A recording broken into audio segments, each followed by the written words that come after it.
Welcome to the Jaron Jarvis channel. I am Jaron Jarvis. Today, I would like to introduce to you, I met two men in the desert who changed my life.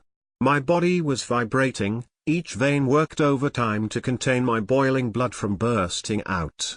I laid on my back as I let the sensation take control of my body.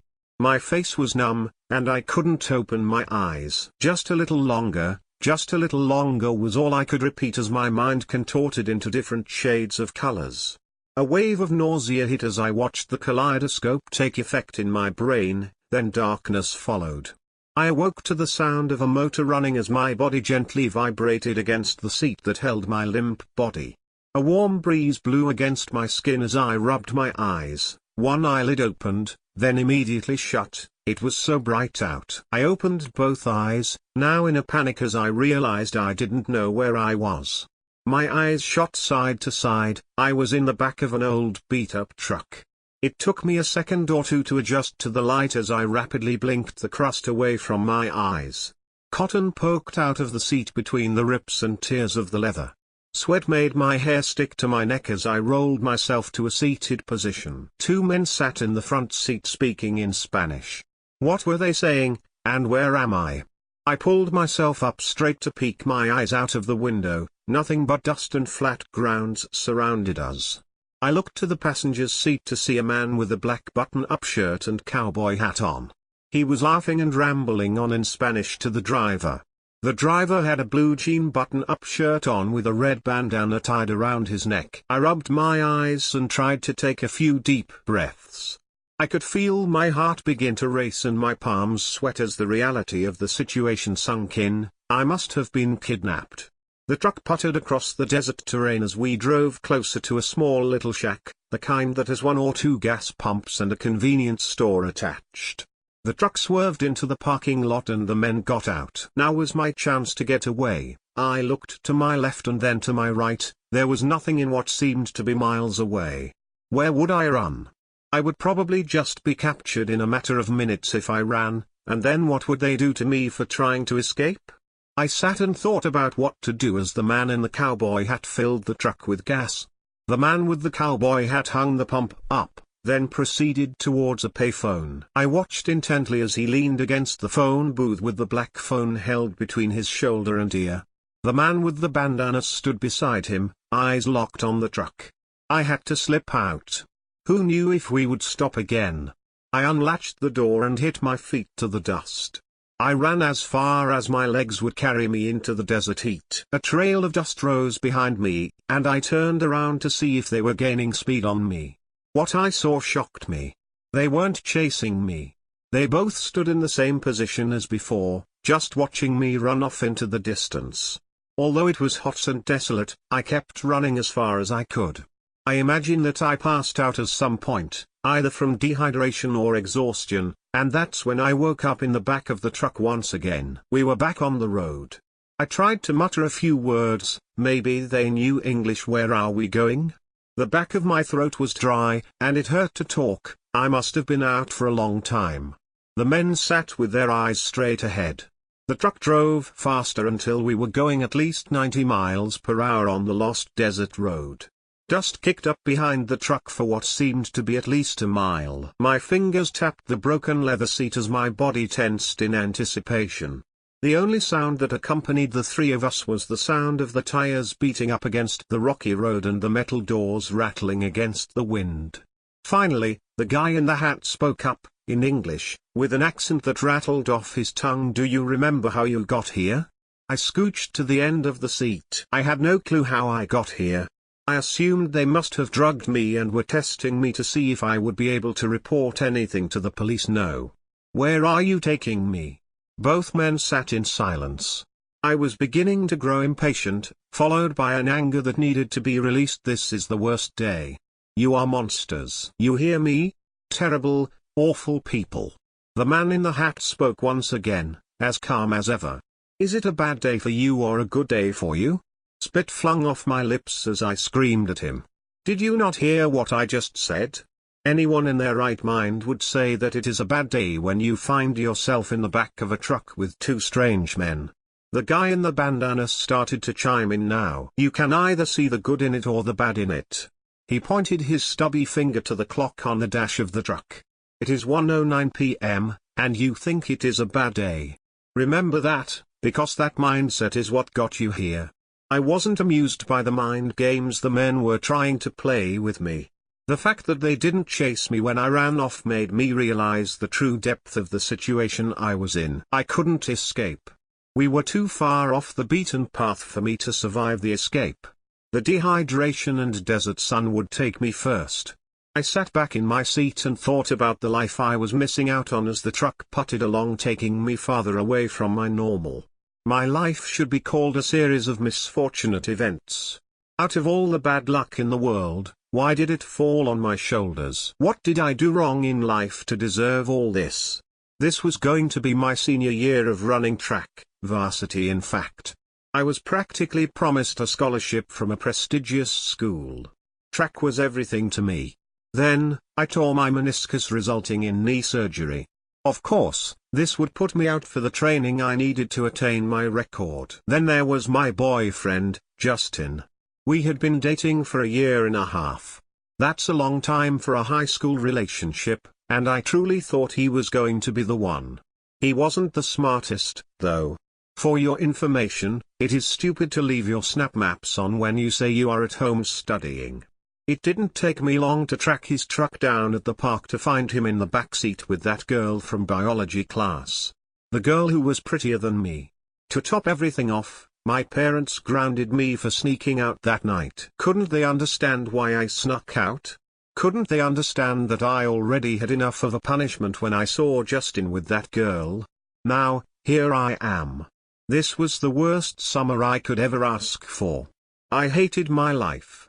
Why does God make bad things happen to good people? Perhaps because there is no God at all. God wouldn't let bad things happen to good people. The minutes turned into hours as the old beat-up truck rattled farther along the single road. The heat beating down on me through the window subsided as dusk crept over the hills. We had finally come up to a cut in the road with a small school bus sitting in front of it. The truck screeched to a halt, and both men turned around to face me. Do you think your boyfriend cheating on you was a good thing or bad thing? I felt my insides twist by the question, partially because the memory alone made me want to throw up, but also because that's an odd thing for them to ask me. How did they know that he cheated on me? They must have been spying on me for a while before they decided to finally take me. That's a stupid question. Of course, it's a bad thing. The man in the cowboy hat tilted his hat back and forth on his head and stared off into the desert as he spoke. You are naive. I can't blame you for your shallow thinking, though. Everyone thinks the same way as you. If they were just patient and trusted the process, they would be able to see. What the hell does that mean? You know nothing. Cheating is wrong. Period. There is no excuse for it, ever. The moral of cheating is wrong, but what happened to you was ultimately good. You guys are sick. That's all there is to it. What do you want with me anyhow? Both men continued to look off into the desert as they spoke to me, taking turns at answering my questions. To teach you. Give you one more shot. One more shot at what? You've taken my life away. You have kidnapped me. No. You have taken your own life away. You have kidnapped your own life, and at such a young age. We want to give you one more shot. I sat back in the seat, startled at their response. What were they talking about? Try to remember what you were doing before you came to us. You were very upset that night. Trust me, it will help to remember. I sat back and remembered hating my life. I started to remember the pain of everything that was thrown at me all at once.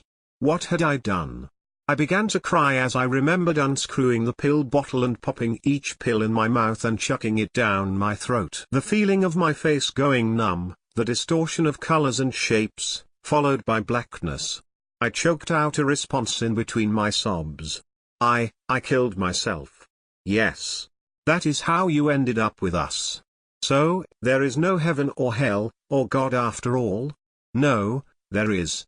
We caught you before you went down south, as we call it. Why would you do that? Eternity is a long time to live down south.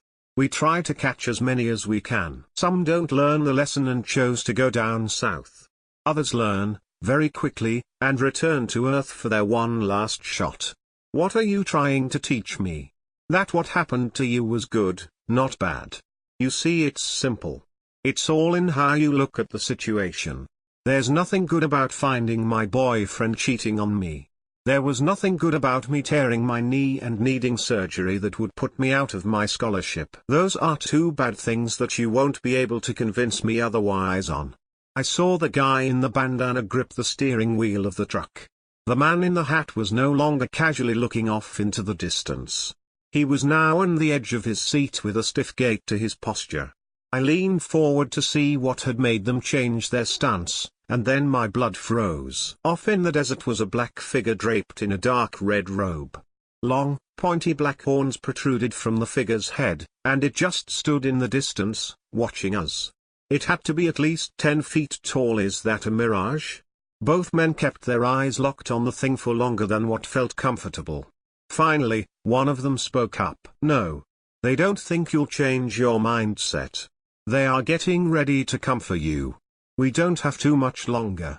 Who is coming for me? I'm not going anywhere with anyone. Both men turned to face me, more intent on talking over one another now. The black figure still stood in the distance, watching, always watching. Look, you weren't meant to go to that prestigious school. That is why you tore your knee. What are you talking about? Why would I not be meant to go to a top-rated school on a full ride?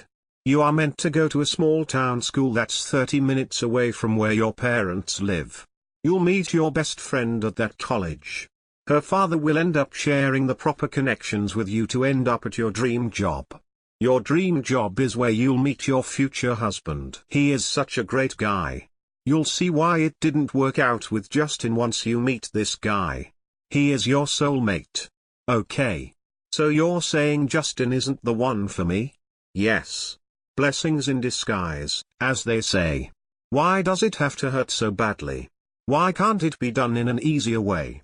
If you didn't see Justin cheating on you for yourself, you would have never broken up with him and he would have kept dragging you along. You would have ended up following him to college, which would have disrupted your life plan. This is the way it needed to be done. A tear slid down my cheek, and I wiped it away with my palm. It's so painful, though. Yes. Right now, it is, but pain is a good thing. We wouldn't be able to appreciate joy without it. Pain is another blessing in disguise. Both men had their eyes fixed on the figure out in the desert. It looked like it was inching closer and closer to us. Okay. We need to be on our way. We don't have much time left. There is an outfit for you to change into on the bus. Laying on one of the couches was a black romper with black flats. I could see the man in the cowboy hat glaring at the figure in the desert from the bus window, watching its every move.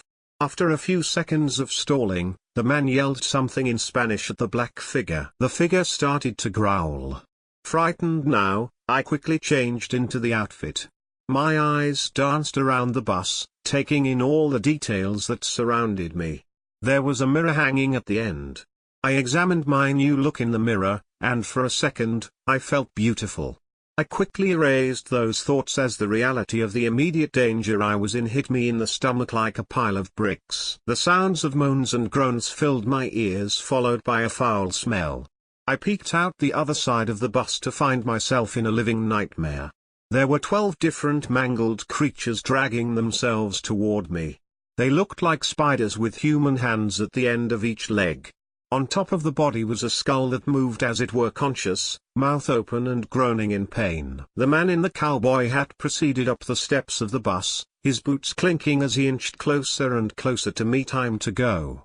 We proceeded onward. We must have driven through the entire night because the last thing I remember seeing was the bus fade smaller and smaller into the dark night through the rearview mirror. I awoke again in a frenzy, forgetting where I was when I noticed the black romper I had on and quickly remembered my unfortunate fate. Morning, girl. It's a good day today. Huh? I shrugged in my seat. It could be better. I'm dead, receiving a lesson from 2 men I don't know. The man in the bandana shook his head, and we continued to drive. We finally looked to be reaching civilization. I recognized this area. This was the cemetery my grandmother was buried in. The old truck rattled along the old gravel road of the cemetery. I inched closer to the front seat as I watched intently. I had so many questions racing through my mind. My grandmother died of cancer. Cancer can't be good, no matter which way you slice it. If you say everything is good, then what about cancer? Why do people get cancer? Our souls all come to earth with lessons in mind. We want to grow and learn here. Some want to learn about unconditional love. Cancer gives such a beautiful lesson to the soul.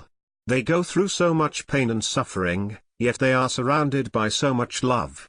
They get to experience so much love through family and friends. It really is a precious lesson. Okay, but if they die, it leaves all those people to grieve for them. You can't say that's good. I can't give you all the answers to life. Half the fun of learning is figuring it out on your own. Would a small child be satisfied if you always read to them and never gave them the opportunity for growth? To learn to read on their own? Probably. They probably would love the instant gratification of it. They may live their whole life thinking it was great. Now, only you and I would know how much of a disservice this would be to the child. Finding the good in a situation on your own is rewarding. Remember, blessings in disguise. I sat back in my seat to ponder that thought. The men remained quiet as we drove deeper into the cemetery. My fingertips rubbed against the glass window as I watched each tombstone pass us by. I was watching for my grandmother's. I thought to myself, maybe if we passed her grave, it would give me some sort of comfort, as ridiculous as it sounds. The Spanish that broke the silence distracted me from my hunt. The two men were speaking to one another in a harsh tone and pointing straight ahead. I looked out the dashboard and noticed a group of people standing together, all dressed in black. My body practically whipped into the front seat as the man slammed his brakes on. Both men looked back at me as I sat with a worried look on my face. Off in the distance from the group of people were 8 robed figures standing in the woods, watching us. Those sharp pointy horns were intimidating, and I swear I could hear them sneering at me. The man in the cowboy hat reached for my arm once again and pulled me out of the car, his cowboy boots once again clinking as he escorted me to the herd of people. My thoughts were running wild while calculating the distance between the group of people and those monsters watching me.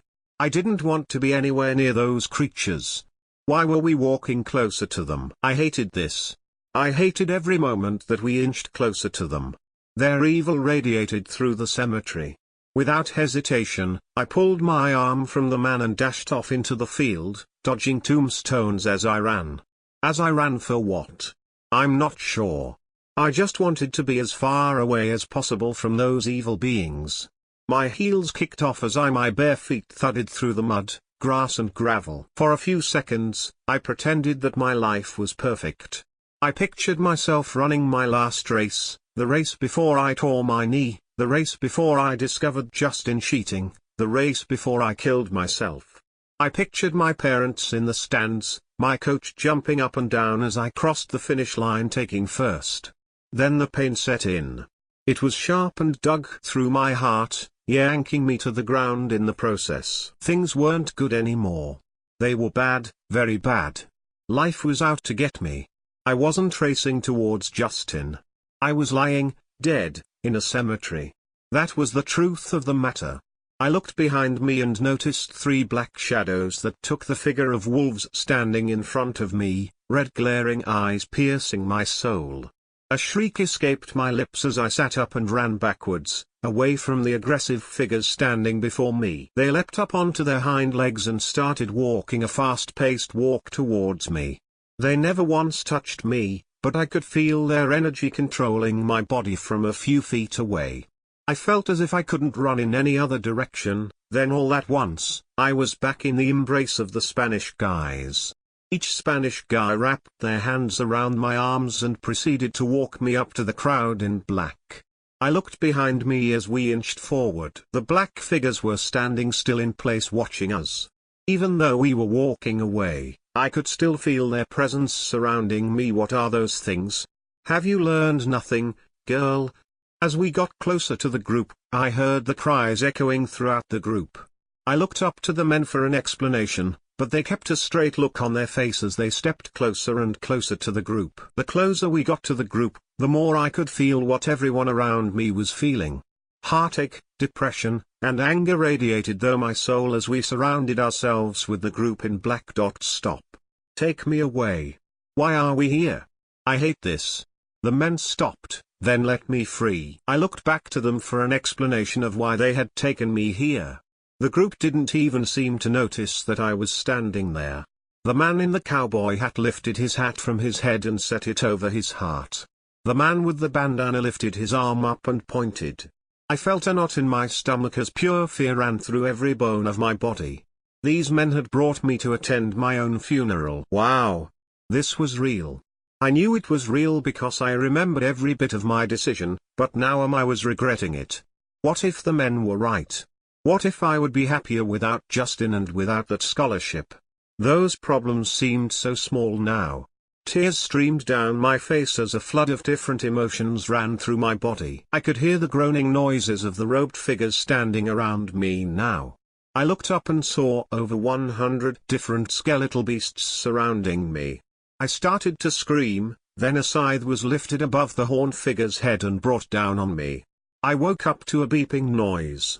I pulled my eyelids open and blinked a few times to clear the sleep from my eyes. I was in a hospital room surrounded by different tubes weaving in and out of me. A male nurse was fixing my bedding when he saw that my eyes opened. A familiar Spanish accent fell off his lips. Sorry you're having such a bad day. He was right to say this. I was in so much pain, nausea burned my stomach, and all I wanted to do was scream. Everyone else was living their life while I laid here in pain, but I was alive. That indeed makes for a very good day. I opened my mouth in response. I wanted to tell him my exact thoughts on the day I was having. This was important for him to hear. With a raspy voice and shaking throat, I spit the words out. No. Today is probably one of the greatest days. He winked at me, then left the room. I rolled over to drift back off to sleep when I noticed the time on the digital clock. 1:09 p.m. This was my story from 10 years ago. Everything the men predicted happened. I went to a local college, met my best friend, Rachel, and ended up at my dream job as a track coach.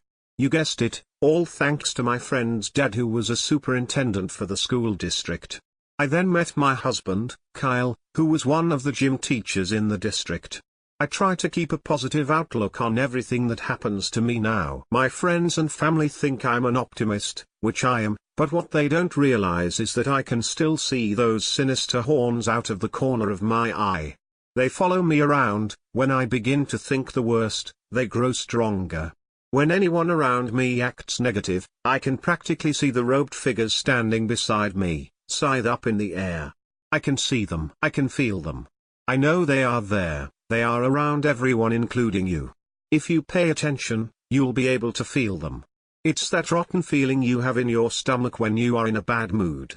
The feeling invades you and spreads, poisoning your mindset. Sometimes, it will even carry on into the next day.